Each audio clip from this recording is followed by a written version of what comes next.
जय मामा साणी। आप सभी साधक मित्रों का मेरी चैनल में हार्दिक स्वागत है। साधक मित्रों, आज मैं आप सबको सिकोतर मंत्र की साधना के बारे में बताने वाला हूँ। ये साधना करने से पहले मैं आपको एक बार ये मंत्र एक बार पढ़ के बता देता हूँ। इस मंत्र को इस तरह से पाठ किया जाता है। काड़ा अड़त कामण गारा मैं मंत्र साति द्वारा सती सिकोतर आवे वेली घरनी थमली धुनाए वेली मारी बुलाई मारी अंकारी ना आवे तो सात कुआसी बेनी आन दुआई। इतना भी आप जाप कर सकते हो, और अगर आपको इससे ज़्यादा संपुट भी लगा सकते हो। काड़ा अड़त कामण गारा मैं मंत्र साति द्वारा सती सिकोतर आवे वेली घरनी थमली धुनाए वेली मारी बुलाई मारी अंकारी ना आवे तो सात कुआसी बेनी आन दुआई। सबद साचा पिंड काचा चलो मंत्र ईश्वर वाचा वाचा चुके तो विसुके।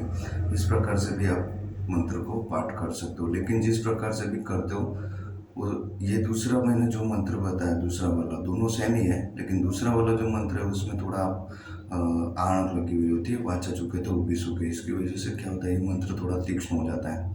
ठीक है, आप इनकी साधना रविवार को करनी है, 7 रविवार तक। बीच में पाठ नहीं करना है। हर रविवार को आपको उपवास रखना है। माता सती सिकोतर या सिकोतर माता के नाम का आपको उपवास करना है।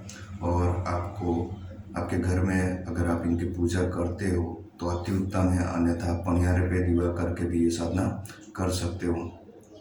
रविवार के दिन आपको एक टाना खाना है, यानी कि एक ही समय शाम को ही खाना है। ठीक है, उस समय गाय को आपको चकले को गाय को आपको दाने देने हैं या गाय को रोटी देनी है घी वाली, तो अवश्य ही आपको तुरंत ही सिद्धि प्राप्त हो जाती है।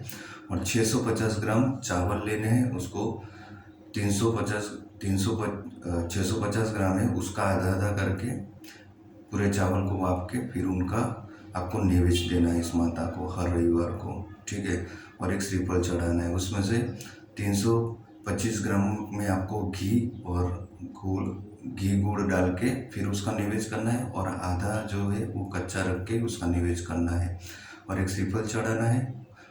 ठीक है, और माता जी की यथाशक्ति अगर आप आरती करते हो तो अति उत्तम रहेगा। उससे आपको बहुत ही जल्दी आपको रिजल्ट मिलेगा। माँ सती सिकोतर आप पे प्रसन्न हो जाएगी और आपका हर कार्य करती है। माता जागरूक हो जाती है। आपके घर में अगर कोई सिकोतर माता हो तो आप उसे इस मंत्र से जागरूक कर सकते हैं। हर बिगड़ा हुआ कार्य आपका बना देती है, यहाँ तक कि आपको भुवापणी में भी ले जाती है, यानी कि आपके शरीर में उनका माता जी का प्रवेश हो जाता है। आपके शरीर में नहीं होगा तो किसी के भी शरीर में होगा आपके घर में, लेकिन अवश्य ही आपको माता जागरूक हो जाएगी।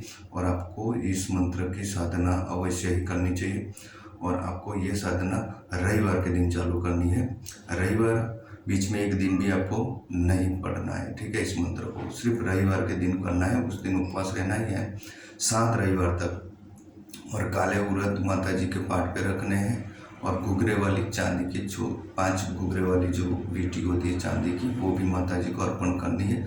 जब भी आप माता जी को याद करोगे तो ये साधना सिद्ध होने के बाद माता जी आते हैं, और मैंने जिस प्रकार से निवेद्य बताया उसी प्रकार से काम होने के बाद माता जी को निवेद्य देना चाहिए अवश्य ही। ठीक है, जैसे ही आपका काम हो जाएगा तो आपको उनको तुरंत ही ये चीज़ देनी पड़ेगी।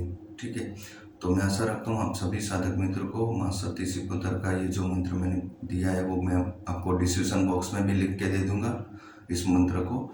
और आप ये साधना में कुछ जानकारी और चाहिए तो मैं मेरा व्हाट्सअप नंबर भी डिस्क्रिप्शन बॉक्स में दे दूँगा। मित्रों, मेरे चैनल को लाइक करिए, शेयर करिए और सब्सक्राइब करिए, ताकि आने वाले जो भी वीडियो मैं अपलोड करूँ वो आपको सहज से उपलब्ध हो जाए। जय मामा सानी।